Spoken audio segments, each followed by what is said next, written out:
Welcome in, everyone. We know you have your IGCSE history exam looming, and well, there's just a mountain of material to cover. Oh, yeah. It can feel completely overwhelming. It really can. So today we are going to cut through the noise and give you the essential mechanics you need to know about a pivotal question in modern history. Specifically, how did an incredibly obscure fringe political group in 1910s Germany transform into a feared, absolute political powerhouse? Right. And to answer that, we are narrowing our focus to the very early days of the Nazi Party. We're looking closely at Adolf Hitler's role and his specific actions during that infancy period. Yeah, and you provided a phenomenal stack of sources for us to use for this revision session. We've got your textbook excerpts, several detailed historical info cards, and some highly revealing passages from Lawrence Rees's book, The Nazis. It's a great material, but before we jump into the timeline, we do need to pause and address the nature of the material we are covering today. Yes, absolutely crucial. We are looking at the foundational documents and the early actions of a movement built on extreme, highly politically charged, and deeply hateful ideologies. The historical sources we are reviewing detail severe anti-Semitism, violent anti-Marxism, and radical nationalism. And we want to assure you that our role today is strictly to act as your impartial guides through this history. We are taking absolutely no sides, whether left-wing or right-wing. None at all. And we are in no way endorsing any of these extremist viewpoints. Our goal is simply to report the factual contents of your sources to aid in your exam revision, helping you analyze the objective mechanics of how this party built its power. Okay, let's unpack this. Let's start right at the beginning with the individual at the center of your sources. To understand how a fringe group became a global threat, we have to look at where Hitler actually came from. Right, because he didn't just appear out of nowhere. Yeah. The textbook excerpts provide a very clear picture of his early life. He was born in Austria in 1889. And his family dynamic was quite strained, right? Very much so. He got on very badly with his father, though the sources note he was actually quite fond of his mother. And he wasn't exactly a high achiever in his youth either. I mean, he left school at the age of 16. Yeah, he packed up for Vienna shortly after, with a rather grand dream of becoming a successful painter. Which didn't pan out. He failed completely. He wasn't admitted to the academy, and the sources describe his life between 1909 and 1914 as being virtually, quote, down and out. He was essentially living rough on the streets of Vienna. Living on the margins of society for 5 years, that is a highly formative experience. For your revision, it is crucial to note that it was during this specific period of poverty in Vienna that he developed a deep-seated, intense hatred of foreigners and Jews. Right, that ideological foundation was laid well before he ever entered politics. Exactly. Then, in 1914, the First World War breaks out. He joins the German army, and he actually served with distinction. He eventually won the Iron Cross. But the end of the war brought a reality he fundamentally refused to accept. He could not accept the armistice, the formal agreement that ended the fighting. To him, it was a betrayal. Completely. Yeah. Furthermore, he absolutely despised the Treaty of Versailles, which placed those heavy penalties on Germany. Like many Germans at the time, his resentment was profound. He also harbored a deep hatred for the Weimar democracy. That was the fragile, brand-new democratic government established in Germany right after the Kaiser abdicated. Right. He longed for what many conservatives considered the glorious days of the Kaiser. That intense, boiling resentment over the war's outcome is the central fuel for his subsequent political career, which brings us to the ultimate irony of how he actually entered politics in the first place. Oh, this is one of the most surprising details in the sources. After the war, Hitler remained in the army stationed in Munich. His job was to work as a spy. Yeah, the army was highly suspicious of the numerous radical groups popping up, so they monitored them. A man named Captain Mayer. He was the head of press and propaganda for the Bavarian section of the army, right? That's the one. Captain Mayer gave the 30-year-old corporal a specific assignment. He was sent out to quietly observe a tiny, seemingly insignificant political group called the German Workers' Party. Now, make sure you put a massive star next to this date in your notes. September 12, 1919. A pivotal day. Corporal Adolf Hitler walks into a meeting of this German Workers' Party at the Sternecker Beer Hall in Munich. He is just there to sit in the back, listen, and report back to the army. During the meeting, a speaker gets up and starts forcefully calling for the secession of Bavaria from the rest of Germany. What's fascinating here is the spy completely breaks his cover. He couldn't just sit in the back and take notes. He stood up and turned on this speaker. He just couldn't help himself. According to the Lawrence Rees text, Hitler displayed an immediate rhetorical gift and completely, systematically demolished the man's arguments in front of the entire room. And the founder of this little party is sitting right there watching it all unfold. Right, a locksmith named Anton Drexler. He had started the group just 9 months prior, and he sees this unknown corporal absolutely command the room with sheer verbal force. Drexler is so impressed by the display that he immediately asks Hitler to join the party. Going from an undercover army informant to a recruited political talent in a single evening. It really shows just how informal and desperate for talent these fringe groups were. Definitely. Up until 1919, he had been a failed painter, a soldier, and a spy. But in that beer hall, he discovered the one genuine, highly effective talent he possessed: public speaking. The sources are very specific about his style, too. They describe him as an incredibly charismatic, hypnotic orator. He was capable of delivering intensely powerful, rabble-rousing speeches. And in the crowded landscape of post-war German politics, where dozens of angry factions were shouting for attention, Yeah. this was a massive differentiator. Your historical info cards point out that no other party at the time had a speaker quite like him. Because he could suddenly draw huge crowds to their meetings, Drexler quickly promoted him. Yet, within months of joining, Hitler is put entirely in charge of propaganda and the political ideas of the party. He wastes zero time putting his own stamp on the party's direction. In 1920, they announced their manifesto. This becomes known as the 25-point program. And looking at the textbook fact file, the manifesto demands a few core things that seem almost contradictory at first glance. Yeah, let's look at those. On the extreme right-wing nationalist side, the manifesto called for the total abolition of the Treaty of Versailles and the Union of Germany and Austria.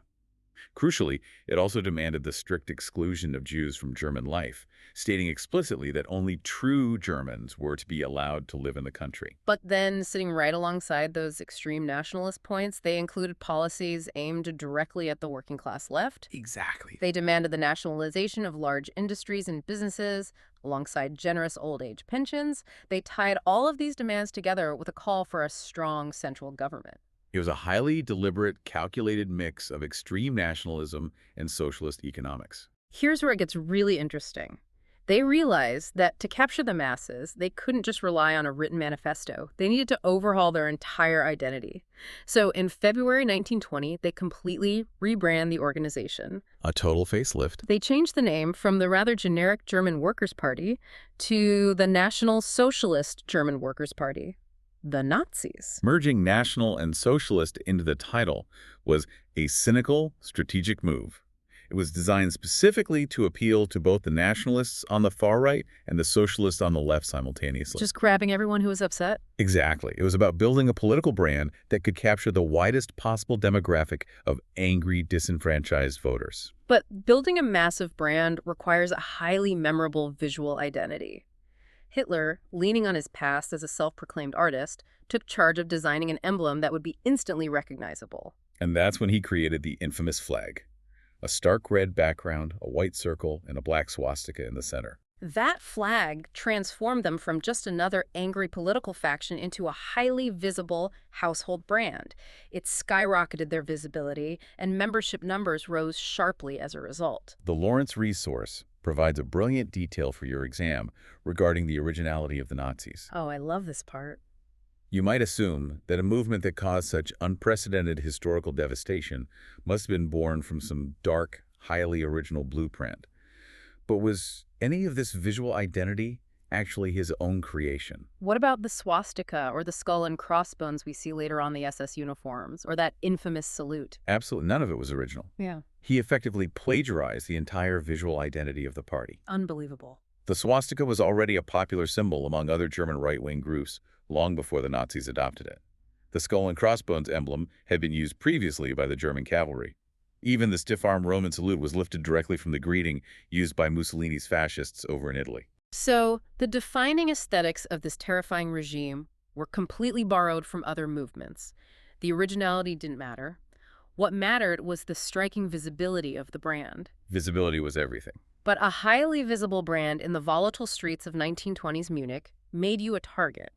They needed a way to protect their meetings and project physical dominance. You really cannot separate Hitler's rhetorical rise from the physical violence that protected and amplified it. That brings us to a crucial figure in your notes: Ernst Röhm. Röhm was an early joiner to the party. And like Hitler, he had a military background. He served as a German army captain. And Röhm immediately recognized the immense crowd-pulling power of Hitler's personality. Conversely, Hitler recognized that in order to survive the literal street battles of Weimar politics, the party needed a ruthless enforcer like Röhm. The quotes from Röhm in the Lawrence Rees text provide a chilling window into the psychology of the men building this movement. Röhm openly stated, quote, "Since I am an immature and wicked man, war and unrest appeal to me more than good bourgeois order." He despised normal, peaceful, middle-class life. He craved chaos. He really did. This raises an important question. How do you control a society effectively when you are operating from a place of chaos? And Röhm answered that himself. He did. He stated, quote, "Brutality is respected. The people need wholesome fear. They want to fear something.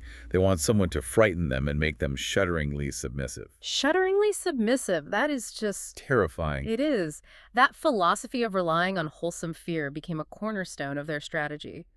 To execute this, in 1921, Hitler established his own private army to deal with the heavy opposition he faced from rival parties. We come to know them as the SA, or storm detachments. Though I love this detail from your sources about how they tried to hide their true purpose initially. Oh, right, the name. They gave the group a highly deceptive, innocuous title at first, calling them the Gymnastic and Sports section of the party. Just a friendly local sports club, composed entirely of violent, hardened ex-soldiers who had massive axes to grind after the First World War. It was essentially a paramilitary street gang in uniform. Right. The text emphasized that while 1920s Germany was generally a violent era, the Nazi Party was exceptionally violent from its very inception. The primary role of this so-called sports section was to physically protect Nazi meetings from interlopers, whilst simultaneously going out and violently disrupting the gatherings of rival political parties. And their reputation for brutality grew exponentially.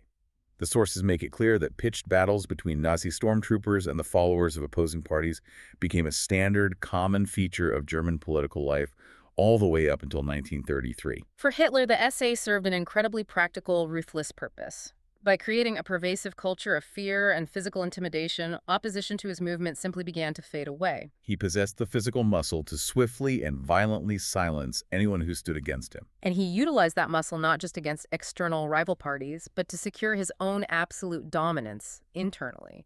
By August 1921, there was a significant power struggle brewing within the Nazi Party itself. Using his growing influence and the implicit threat of his loyal followers, Hitler completely ousted Anton Drexler. The very locksmith who had founded the party and invited him to join just 2 years earlier. Exactly. Hitler emerged victorious from this internal clash and was officially confirmed as the absolute ruler of the party. So let's look at where we are by late 1921.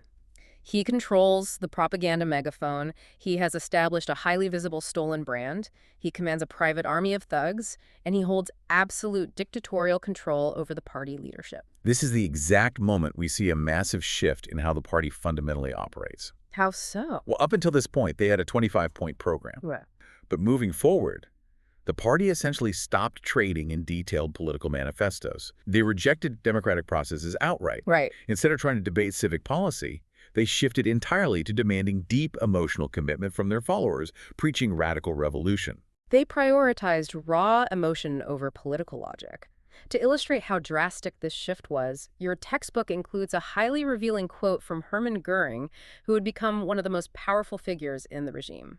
Looking back on why he joined, Goering stated, quote, "I joined the party because I was a revolutionary, not because of any ideological nonsense." Dismissing the actual political platform as ideological nonsense perfectly encapsulates their strategy. It didn't truly matter what the 25 points dictated, or that the manifesto contradicted itself by blending extreme nationalism with socialism. The core mission of the party was distilled into something beautifully, terrifyingly simple. Right the perceived wrongs done to Germany at the end of World War I, punish those they deemed responsible, and utterly annihilate the Marxist worldview. Focusing purely on harnessing and weaponizing that anger was incredibly effective. It worked so well that even foreign observers monitoring the situation began to sound the alarm. Yes, your textbook provides a fascinating primary source. An American intelligence report detailing political activities in Germany, written in 1922. Keep in mind, this intelligence report is filed just 3 short years after an unknown corporal named Adolf Hitler walked into that beer hall in Munich, to spy on a fringe meeting. The rapid ascent is staggering.